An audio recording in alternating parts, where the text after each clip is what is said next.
Hi everybody, and welcome to John's Top Technical Tips. Today we're going to talk about the dreaded P, and the dreaded P is the P for punctures. Here we are. This is your basic mountain bike. Fortunately it's not fully flat, but we've got a bit of a soft tyre at the back. There's obviously something in that tyre causing it to go flat.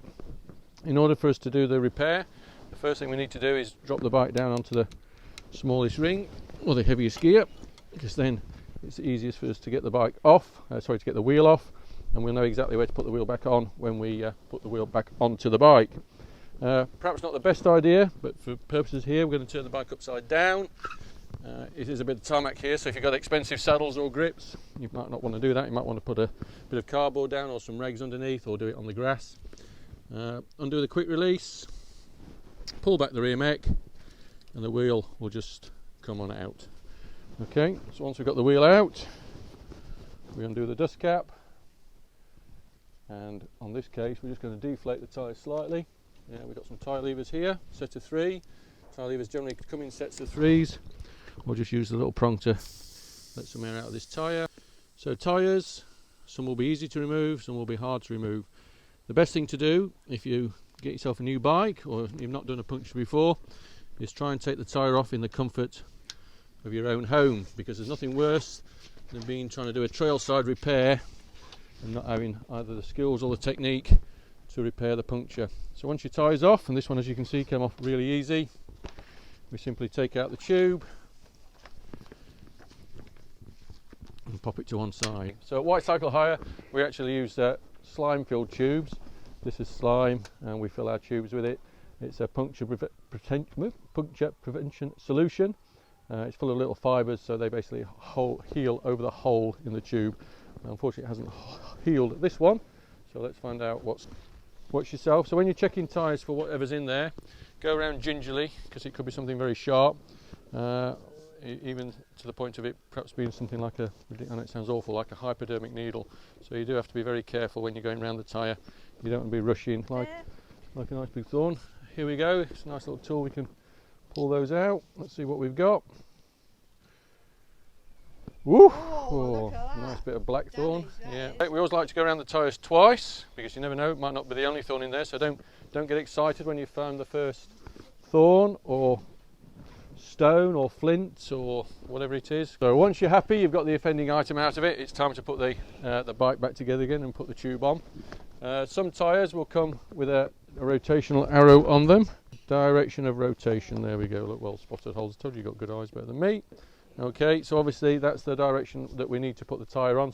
So the freewheel or the cog is on the right hand side as it would sit on the bike, so we know then effectively if we put the direction of rotation arrow pointing that way, we know that when it's on the bike is the way that the bike is going to roll. And it's always a good idea to make sure when you go out on the road that you've got the right size tube, because it can be a bit frustrating if you go into your saddlebag to pull out your tube to find out it's the wrong one. So we're going to put a bit of slime back in our tube. To remove the valve we use what's called a core extractor, just a little tool that you get, you buy them at good bike shops, or in fact they usually come with the sludge or the slime. So once you've got it in there, then you have to take out the core. It can be a bit tight, so you basically unwind that and that will remove the valve. Now this is called a Schrader valve. There's 2 different types of valve. This is a car valve or the Schrader valve. The other type of valve is the Presta valve or French valve, which is like the needle. We'll talk about a little bit about those in a second. So once we've got our core out, we can put a bit of slime in it. So we just pop that onto there. Yeah, put that down there. And what we want to do is try and get the slime in there. So 4 good pumps, please, holes. Now we need to basically move the slime away from the valve, or as soon as we take this tube off, what's going to happen is it'll all spew out. Okay, so pop the valve back in there. And then we just simply tighten that back up again.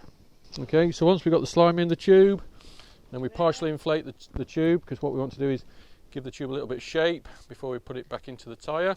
So we don't want to fully inflate it, we just want to make the tube roughly the same size and shape as the wheel. Pop that in. As you can see, with the tube partially inflated, it's a lot easier to insert into the tyre. Start to fit the tyre on the opposite side from the valve. So if the valve's there, we simply work our way around from the tyre towards the valve and it pops on. So once you've got that on, then I'll pass it to your young assistant and you're going to put a bit of air in this tyre for us. You get your tyre, every tyre will have a recommended pressure size on it. This one's max 50, min 30, so we'll put it to about 40, which is about right for a mountain bike. Inflate the tyres to the right pressure with a track pump. Now, worthwhile before you start, because many times it's happened before, you check that the tyre is properly seated onto the bead of the tyre. Yeah, because what you can do is basically if the tyre's popped off the bead, you'll be pumping it up, the tube will be poking out the other side. Before you know it, you'll have a very nice loud explosion. So once we've got the tube in and it's inflated, we tighten up the lock ring, put the dust cap back on, and then we can pop the wheel back into the bike. Again, we know that it goes onto the small cog because that's where we took it off from, because we put it into the gear before we started. Slots very easily in. Just loosely do up the quick release. We don't want to go too mad at this stage because we're going to turn it over onto its tyres and make sure it's centralised. Whap it over, hold the back of the bike down, and then when we do the quick release up, basically we're trying to put a dent in the palm of our hand. We don't have to over tighten them or make them too tight, and that bike is now ready to go. Yeah, fully repaired and ready to hit the trails again. So we've now been through basic puncture repairs. Obviously when you're out and about on your bike, punctures are going to happen when you're out on the road. So most important thing is to make sure you've got a spares kit with you so you can actually do a repair. Number of ways you can do that. Obviously you can do it with a replacement tube, which is what we've done, and if you want a 100% guarantee of being able to repair the puncture, then a tube really is the only way to go. So we always recommend carry a spare tube. Ubiquitous puncture repair kit, which has got your glue, your paper and some patches. I would recommend that you carry a tube, a puncture kit, yeah, 3 tyre levers in a little set, and you need to take with you some kind of semi-decent pump. These are about $12.99, decent quality. That's a little bit more expensive, that's a little mountain bike one. For those guys with road bikes or slightly posher bikes or somebody who wants to do it a bit quicker, this is called a CO2 inflator. So basically rather than having to use a pump, you can use a canister and a little micro inflator.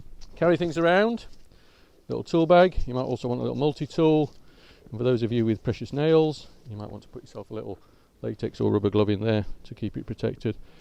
Keep your hands getting filthy and dirty. So keep it all in a nice little bag, fix that to the back of your bike, you're ready to go.